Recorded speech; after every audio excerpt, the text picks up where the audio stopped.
میاں صاحب فرماتے ہیں میں باغ میں بیٹھا ہوا تھا تو میں نے دیکھا کہ درخت کے اوپر ایک فاختہ آ کے بیٹھ گیا۔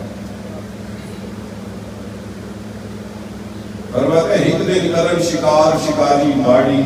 دے وچ آیا، آ درخت کڑے دی چھاویں اس نے ڈیرا لایا، نالے باز ہوائیوں اڑدا آ بیٹھا اس رخ تے، تما لوڑے واس نہ چھوڑے ظالم آیا بکھتے۔ ایک شکاری باز کتے سی بیچ بیٹھی گھوگی۔ میاں صاحب فرماتے ہیں میں دیکھ رہا تھا کہ وہ چھوٹی سی گھوگی درخت کے اندر آ کے بیٹھ گئی اور ساتھ یہ شکاری آیا، اس نے تیر کمان سیدھا کیا اور اس کو شکار کرنے کا ارادہ کیا۔ اب اس گھوگی نے اڑنے کا ارادہ کیا، اوپر سے باز اڑتا ہوا آ کے درخت پہ بیٹھ گیا۔ میاں صاحب فرماتے ہیں میں نے اپنی آنکھوں سے دیکھا کہ وہ چھوٹا سا پرندہ دو موتوں کے درمیان پھنس گیا۔ اگر اڑتی تھی تو باز پکڑ کے اسے چیر پھاڑ دیتا، اگر بیٹھی رہتی تو شکاری کے تیر کا نشانہ بن جاتا۔ فرماتے تھے کہ اتنا سا پرندہ اور دو بڑی بڑی موتیں، دو طاقتور شکاری، اوپر بھی موت نیچے بھی موت، بیٹھی رہے تب بھی موت، اڑ جائے تو تب بھی موت، اگر بیٹھی رہے تو تیر اس کے دو ٹکڑے کر دے، اڑ جائے تو باز اس کو ٹکڑے ٹکڑے کر دے۔ یعنی کہ میاں صاحب یہ سمجھا رہے ہیں کہ اس گھوگی کے پاس اڑنے کی طاقت تھی مگر بے بس ہے، کہ تقدیر جب آ جائے تو پھر اس کے آگے طاقتیں کام نہیں آتی، پھر دعائیں کام آتی۔ میاں صاحب فرماتے ہیں میں نے دیکھا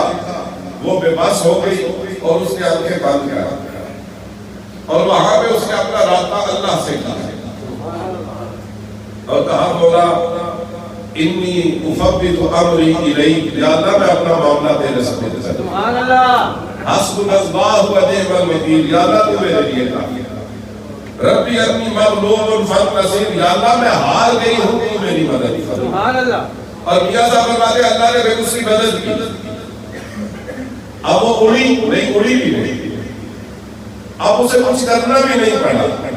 اللہ نے فرمایا اب میں تیرا مددگار ہو گیا ہوں، یہ دو موتیں ہیں، 100 موتیں بھی ہوں، پوری دنیا بھی مارنے والی ہو، جب تک میں نہ چاہوں کسی کا کچھ بھی نہیں چاہوں۔ میاں صاحب فرماتے ہیں وہ وہاں پہ بیٹھی رہی، شکاری نے تیر سیدھا کیا، چھوڑنے لگا، بعض اس کے انتظار میں ہے کہ اڑے تو میں پکڑ لوں، شکاری نے نشانہ باندھا، جیسے ہی وہ تیر چھوڑنے لگا فرماتے ہیں میں نے دیکھا زمین کے ایک سوراخ سے کالا شیشناک باہر نکلا جسے اللہ نے بھیجا تھا، اور وہ بھاگتا وہ اس شکاری کی طرف گیا، جیسے ہی وہ تیر چھوڑنے لگا تھا اس نے جا کے شکاری کی ٹانگ کے اوپر ڈانگ مارا، اور جب ڈانگ مارا تو اس کے جسم کو جھٹکا لگا تو تیر کا رخ باز کی طرف ہو گیا، جب تیر چھوڑا وہ باز کو جا لگا، باز بھی مر گیا،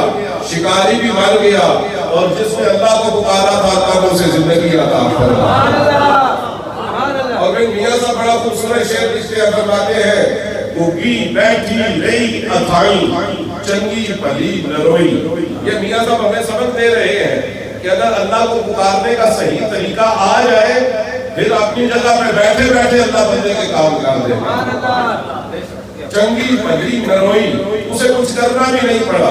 گھوگی بیٹھی رہی اتھائی چنگی پلی نروئی، مارن والے موئے محمد مرضی رب دی ہوئی۔ عزیزان محترم اس دعا میں بڑی تاثیر رکھی ہے رب کائنات، بشرطے کہ ہمیں کرنے کا طریقہ اور سلیقہ